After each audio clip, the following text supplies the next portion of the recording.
설거지를 하다가 식탁을 지나치는데 화면이 켜지면서 알림이 뜬 거예요. 볼 생각이 없었어요. 근데 알림 내용이 눈에 확 들어왔어요. 가상자산 거래소 앱이었어요. 알림 내용은 이거였습니다. 평가 손실 마이너스 1870만 원. 저는 그 자리에서 다리에 힘이 풀렸어요. 코인? 코인을 하고 있었어? 1870만 원이 마이너스야? 손이 떨렸고 숨이 잘 안 쉬어졌어요. 안녕하세요. 저는 올해 32살 결혼 4년차 주부입니다. 남편은 중견기업 대리로 월급은 세후 400만 원 정도 됩니다. 전 공무원이고 한 달에 200 좀 넘게 벌고 있고요. 많지 않지만 그래도 둘이 합치면 600만 원. 아이도 없고 전세로 살고 있으니까 열심히 모으면 되겠다 싶었어요. 그런데 남편이 결혼하고 나서부터 유독 돈 얘기를 많이 했어요. 우리 허리띠 졸라매야 해. 지금 아끼지 않으면 나중에 후회한다는 말을 입에 달고 살더라고요. 처음에는 저도 공감했어요. 맞는 말이기도 하고 아끼는 게 나쁜 건 아니니까요. 한 푼이라도 아껴서 내 집 마련하자는 생각에 공감했습니다. 처음 이상함을 느낀 건 결혼 2년차 가을이었어요. 마트에서 평소처럼 장을 보고 계산을 하려는데 카드가 거절된 거예요. 죄송한데 다시 한번 긁어봐도 될까요? 저는 그 자리에서 너무 창피했어요. 분명 이 카드 지난달까지는 한도가 300만 원이었거든요. 어쩔 수 없이 다른 카드로 계산하고 집에 와서 남편한테 물었더니 여보, 생활비 카드 한도가 왜 이렇게 줄어있어? 오늘 마트에서 거절됐잖아. 아, 내 줄였어. 우리 요즘 지출이 너무 많은 것 같아서 한 달에 50만 원으로 줄여봤어. 상의도 없이 갑자기 50만 원? 식비만도 빠듯한데 어떻게 50만 원으로 살아? 외식 줄이고 배달 끊고 마트도 꼭 필요한 것만 사면 돼. 우리 진짜 아껴야 해. 저는 황당했지만 남편이 그렇게까지 말하니까 그래. 한번 맞춰봐야지라고 생각했어요. 그때부터 저는 진짜 악착같이 아꼈어요. 장 볼 때 1+1만 사고 쿠폰 모아서 쓰고 외식은 아예 없애다시피 했죠. 그런데 이상한 게 있었어요. 남편은 저한테는 50만 원으로 살림을 하라면서 정작 본인 용돈은 한 번도 줄인 적이 없었어요. 오히려 어느 순간부터 남편 개인 통장으로 월급이 들어오는 구조로 바꾸자고 했거든요. 나도 직장에서 쓸 일이 있으니까 내 월급은 내 통장으로 받고 매달 생활비만 내가 넣어줄게. 그게 더 편해? 회사에서도 개인 지출이 있으니까. 그때는 그냥 넘어갔어요. 그게 제 첫 번째 실수였습니다. 결혼 3년 차가 되던 해부터 저는 가계부를 제대로 써보려고 했어요. 우리 둘이 버는 돈이 얼마고 나가는 돈이 얼마인지 정리해보고 싶었거든요. 그런데 아무리 계산을 해봐도 숫자가 맞질 않는 거예요. 남편이 매달 생활비로 넣어주는 돈은 120만 원, 제 수입 200만 원을 합치면 320만 원인데 고정지출인 전세 이자, 보험, 통신비를 빼면 생활비가 100만 원 넘게 남아야 하거든요. 근데 실제 통장 잔고는 매달 조금씩 줄어들고 있었거든요. 이상하다. 분명 이번 달은 아꼈는데 왜 이게 줄어있지? 그래서 저는 남편한테 조심스럽게 물어봤어요. 여보, 우리 통장 잔고 점점 줄고 있는 것 같은데 어디서 새는 거 있나? 무슨 소리야? 내가 꼼꼼하게 관리하고 있어. 네가 생활비를 조금 더 쓰는 거 아니야? 나는 50만 원에 맞춰서 쓰고 있는데 그럼 어디서 나가겠어? 별거 아닐 거야.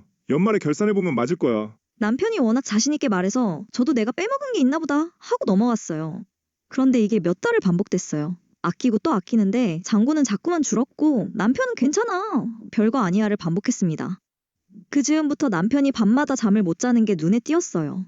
처음에는 회사 스트레스인가 싶었는데 어느 날 새벽 3시쯤 잠에서 깼는데 남편이 이불을 뒤집어 쓰고 핸드폰을 들여다보고 있는 거예요. 화면빛이 어둠 속에서 환하게 새어나오는데 남편 표정이 너무 굳어있더라고요. 저는 잠결에 왔으니까 그냥 가볍게 물었어요. 여보, 몇 시야? 왜 안 자? 잠이 좀 안 와서 너는 자.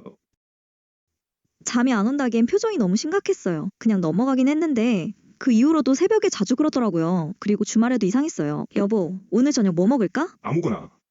짜장면 어때? 잠깐 방에 있을게. 5초 뒤에 남편이 갑자기 벌떡 일어나더니 그러고는 방문을 닫아버렸어요. 나중에 슬쩍 들어가 봤더니 뭔가 앱을 급하게 닫는 것 같더라고요. 저는 그때 혹시 다른 여자? 하는 생각이 먼저 들었어요. 근데 지금 와서 생각해보면 그게 아니었죠. 결혼 3년 6개월쯤 됐을 때였어요. 어느 날 우편함을 여는데 평소와 다른 봉투가 하나 들어있었어요. 남편 이름으로 온 금융사 우편물이었는데 봉투 창문 부분에 숫자가 살짝 보이는 거예요. 저는 처음엔 그냥 지나치려다가 숫자가 너무 커서 다시 봤어요. 이게 뭐야? 대출? 2,400만 원? 저는 심장이 내려앉는 것 같았어요. 우리가 지금 전세 대출 빼고는 빚이 없다고 알고 있었거든요. 봉투를 뜯으면 안 된다는 건 알았지만 손이 떨렸어요. 저는 그 봉투를 식탁 위에 올려놓고 남편이 퇴근하기를 기다렸습니다. 2시간이 그렇게 긴 적이 없었어요. 우편 왔어? 응, 여보, 저게 뭐야? 아, 이거 그냥 신용대출 안내문 같은 거야. 광고. 광고에 이름이 찍혀 나와? 그냥 내가 알아서 할게. 내 명의로 된 거잖아. 여보, 저거 2,400만 원이라고 쓰여있던 것 같은데? 우리 그런 대출 있어? 내가 관리할게. 괜히 걱정하지 마. 남편이 화를 내는 것도 아닌데 왠지 말문이 막혔어요. 뭔가를 더 물어보려 하면 남편이 자꾸 화제를 돌렸고 그날 밤은 그냥 흐지부지 끝났습니다. 하지만 저는 그날 잠을 거의 못 잤어요. 다음날 아침 남편이 씻으러 가면서 핸드폰을 식탁에 두고 들어갔어요. 설거지를 하다가 식탁을 지나치는데 화면이 켜지면서 알림이 뜬 거예요. 볼 생각이 없었어요. 근데 알림 내용이 눈에 확 들어왔어요. 가상자산 거래소 앱이었어요. 알림 내용은 이거였습니다. 평가 손실 마이너스 1870만 원. 저는 그 자리에서 다리에 힘이 풀렸어요. 코인? 코인을 하고 있었어? 1870만 원이 마이너스야? 손이 떨렸고 숨이 잘 안 쉬어졌어요. 저는 그냥 핸드폰을 제자리에 놓고 주방으로 돌아와서 멍하니 서 있었습니다. 아무 생각도 안 하더라고요. 왜 그래? 밥 안 먹어? 아니 별거 아니야. 먹을게. 저는 그날 바로 말을 꺼내지 못했어요. 제가 핸드폰을 몰래 봤다고 생각할까봐, 그리고 금액이 너무 커서 제 머릿속에서 정리가 안 됐어요. 일단 제대로 알아보고 얘기해야겠다고 생각했습니다. 남편이 출근한 뒤 저는 혼자 노트북을 켰어요. 가상자산 거래소가 어떻게 돌아가는지, 대체 얼마까지 손실이 날 수 있는 건지 검색해봤어요. 그리고 우리 생활비 통장 내역을 처음부터 끝까지 다시 살펴봤어요. 그런데 보면 볼수록 이상한 이체 내역들이 눈에 들어오는 거예요. 남편 이름으로 100만 원, 50만 원, 어떤 날엔 200만 원씩 본인 이체로 빠져나간 기록들이 있었어요. 저는 그게 저축인 줄 알았어요. 남편이 우리 적금 더 넣으려고 했던 적도 있어서요. 그런데 그 금액들의 행선지를 따라가 봤더니 우리 적금 통장으로 들어간 게 아니었어요. 저한테는 생활비 50만 원에서 아끼라고 하면서 마트 카드 한도를 줄이면서 외식 한 번 하면 우리 지금 그럴 때 아니야 라고 했던 그 사람이 뒤에서 수백만 원씩 코인에 넣고 있었다는 거잖아요. 그날 처음으로 남편한테 배신감이라는 감정을 느꼈습니다. 화가 나기보다 그냥 허탈했어요. 그날 저녁 남편이 퇴근하고 밥을 다 먹은 뒤 저는 식탁에 노트를 펼쳐놨어요. 떨렸어요. 목소리가 흔들릴 것 같아서 몇 번이나 숨을 고르고 입을 열었습니다. 여보, 나 물어볼 게 있어. 우리 통장에서 매달 빠져나가던 돈 어디 갔어? 응? 무슨 돈? 본인 이체로 빠져나간 돈들. 작년 한 해 동안만 합치면 1,800만 원이 넘더라. 아, 그게 내가 따로 관리하는 비상금이야. 뭔가 있을 때를 대비해서. 비상금? 어느 통장에 있는데? 여보, 나 어제 아침에 봤어. 핸드폰 알림. 거래소 앱에서 온 거. 뭘 봤는데? 평가 손실 1,870만 원. 남편이 더 이상 말을 안 했어요. 저는 계속 말을 이었습니다. 나한테는 마트 카드 한도 줄이면서 외식 하나 하려고 해도 지금 그럴 때 아니야 하면서 코인 했던 거야 우리 돈으로? 얼마야? 지금까지 얼마를 넣은 거야? 총 3,200만 원. 뭐? 원금이 3,200만 원인데 지금 남은 게 1,300만 원 정도야. 1,900만 원이 날아갔다는 거야? 응. 저는 한동안 아무 말도 못했어요. 1,900만 원. 우리가 전세금 모으려고 나중에 애 생기면 쓰려고 둘이서 조금씩 모은 돈인데 제가 과자 하나 아끼는 동안 그 돈이 증발하고 있었어요. 근데 나 진짜 이해가 안 가. 왜 나한테는 그렇게 구질구질하게 살라고 한 거야? 카드 한도 줄이고 외식도 못하게 하고 그러면서 본인은 뒤에서 수백만 원씩 넣고 있었던 거잖아. 처음에는 진짜 수익 나면 우리 보태려고 한 거야. 조금만 벌면 말하려고. 그래서 손실 나니까 말을 못한 거야? 처음에 좀 잃으니까 더 넣으면 회복되겠다 싶었어. 근데 그게 계속됐어. 미쳤어? 대출까지 받아서? 2,400만 원 신용대출 받았어. 그게 지금 원금으로 들어간 3,200만 원 중에 포함돼 있어. 그 말이 지금 말이 된다고 생각해? 우리 전세대출이랑 신용대출이랑 합치면 지금 빚이 얼마야? 한 번만 올라주면 다 갚을 수 있을 것 같았어. 진짜로. 그리고 코인에 넣은 거 반 날렸고 전세 대출 1억에 그 신용대출 2,400만 원. 저는 그 순간 더 이상 말이 안 나왔어요. 오늘은 더 이상 얘기 못하겠어.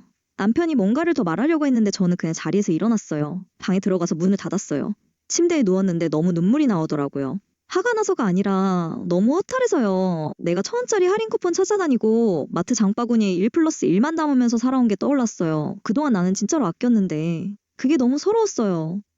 그 이후로 남편이 많이 달라졌어요. 거래소 앱 삭제했고 남아있는 코인도 손절해서 지금은 1,300만 원 정도가 남은 상태예요. 신용대출 이자는 매달 나가고 있고요. 남편은 이제 제대로 말해줄 테니 같이 갚아나가자고 했어요. 근데 저는 아직도 머릿속에서 정리가 안 돼요. 배신감 때문만도 아니에요. 저한테 아껴야 해, 그럴 때 아니야 라고 말하면서 본인은 그러고 있었다는 것. 그 이중적인 모습이 자꾸 생각나요. 남편이 저를 속이려던 건지 아니면 그냥 말을 못해서 그랬던 건지 그 사람이 겁쟁이인 건지 나쁜 사람인 건지 저는 아직도 구분이 안 됩니다. 남편이 그러더라고요. 나 진짜 잘 되면 너한테 먼저 말하려고 했어. 고생한 거 한꺼번에 갚아주고 싶었어. 그 말이 거짓말은 아닐 거예요. 근데 그 말이 위로가 되냐고 물어보시면 아직은 잘 모르겠어요. 지금 저는 두 가지 감정이 공존해요. 그래도 같이 해결해보자는 마음과 이 사람을 다시 믿을 수 있을까라는 마음. 여러분이면 어떻게 하셨을 것 같으세요?